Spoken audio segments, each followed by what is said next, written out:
নমস্কার। আমার এই ভিডিওটা সেই ভাই বোনেদের প্রতি, তরুণ তরুণী যারা চাকরি পরীক্ষার জন্য প্রস্তুতি যারা নিচ্ছেন তাদের প্রতি। তার কারণ ইতিমধ্যেই সরকার গঠিত হওয়ার পরে আমরা দেখেছি যে বিভিন্ন দপ্তরকে সেই প্রত্যেকটা দপ্তরের যে শূন্য পদ আছে এখনো পর্যন্ত সেই শূন্য পদ জানতে চেয়ে ইতিমধ্যেই তথ্য জানতে চাওয়া হয়েছিল বিভিন্ন দপ্তরের কাছ থেকে। প্রত্যেকটা দপ্তর থেকে সেই সমস্ত তথ্য সা সংগ্রহ হওয়ার পর সম্পাদিত হতে হতে সেগুলো কিন্তু আস্তে আস্তে করে ডিপার্টমেন্টের নির্দিষ্ট জায়গায় গিয়ে সেগুলো জমা হচ্ছে। তার মানে পঞ্চায়েত হোক, এডুকেশন হোক, হেলথ হোক, পুলিশ হোক, প্রত্যেকটা ক্ষেত্রে কিন্তু এই সামনের কয়েকটা মাসে বেশ একটা বড় সংখ্যক ভ্যাকেন্সি বেরোতে চলেছে। এমনিতেই পুলিশ রিক্রুটমেন্টের একটা চলছিল, যদিও সেটা প্যানেলটা আটকে আছে, কিন্তু হেলথ বা পঞ্চায়েত এবং রুরাল ডেভেলপমেন্ট ডিপার্টমেন্টের পঞ্চায়েত ও গ্রামোন্নয়ন দপ্তরে যিনি মন্ত্রী আছেন তিনি তো বলেই দিয়েছেন নিয়োগের কথা। পঞ্চায়েত দপ্তরে অনেকগুলো মাধ্যমিক পাস থেকে শুরু করে গ্র্যাজুয়েশনের পদ আছে, শূন্য পদ অনেকগুলো আছে, কয়েক হাজার।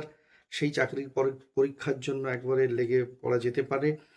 পাশাপাশি পাবলিক সার্ভিস কমিশনও অনেকদিন ক্লার্কশিপ, পিএসসি মিসলেনিয়াস বা অ্যাসিস্ট্যান্ট মাস্টার মিস্ট্রেস বা সাব ইন্সপেক্টর অফ স্কুলস, এই ধরনের নানান ভ্যাকেন্সিগুলো কিন্তু আস্তে আস্তে করে জমা হতে শুরু করেছে, তার রিপোর্টও হতে শুরু করেছে। সুতরাং যারা প্রস্তুতি নিচ্ছ আগামী কয়েকটা মাস, ইতিমধ্যেই যেহেতু দপ্তর থেকে জানতে চাওয়া হয়েছে, তাতে পঞ্চায়েত ডিপার্টমেন্টের রিক্রুটমেন্ট হোক, সেক্রেটারি, এক্সিকিউটিভ অ্যাসিস্ট্যান্ট, এই ধরনের নানান পদ, বা স্বাস্থ্য দপ্তরে তো মোটামুটি একটা টাইম গ্যাপের ইন্টারভ্যালে একটা হয়েই থাকে নিয়োগটা। পুলিশ এছাড়াও পাবলিক সার্ভিস কমিশনের ক্লার্কশিপ, মিসলেনিয়াস থেকে শুরু করে সমস্তগুলো আছে। তাই বলবো সামনের কয়েকটা মাস অত্যন্ত গুরুত্বপূর্ণ। যারা পড়াশোনা করছো চাকরি পরীক্ষার জন্য, আমি বলবো ঠিক এখন থেকেই কখন ভ্যাকেন্সি বেরোবে, শূন্যপদ বেরোবে, তার জন্য অপেক্ষা না করে, যেহেতু প্রত্যেকটা নতুন সরকার এসছে নতুন প্রত্যাশা নিয়ে, এবং তাদের নতুন সরকার প্রতিশ্রুতির একটা অন্যতম জায়গা ছিল যে যথেষ্ট সংখ্যক নিয়োগ করা, শূন্য পদে নিয়োগ করা।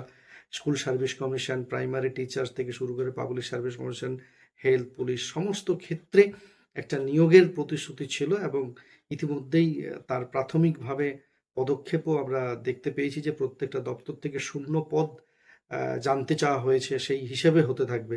অতএব সেই দিক থেকে দেখতে গেলে শূন্য পদের বিচারে দেখতে গেলে অনেকগুলো ডিপার্টমেন্ট মিলিয়ে একটা বড় সংখ্যক নিয়োগ হয়তো আগামী দিনে হতে যাবে। তাই বলবো যারা পড়াশোনা করছেন, প্রস্তুতি নিচ্ছেন, বিভিন্ন ধরনের ভ্যাকেন্সি আছে, যেটা টার্গেট একটা গোল সেট করে নিয়ে একেবারে আদা জল খেয়ে লেগে পড়ুন। এই সামনের বছরটা আপনাদের প্রতিশ্রুতি পূরণের বছর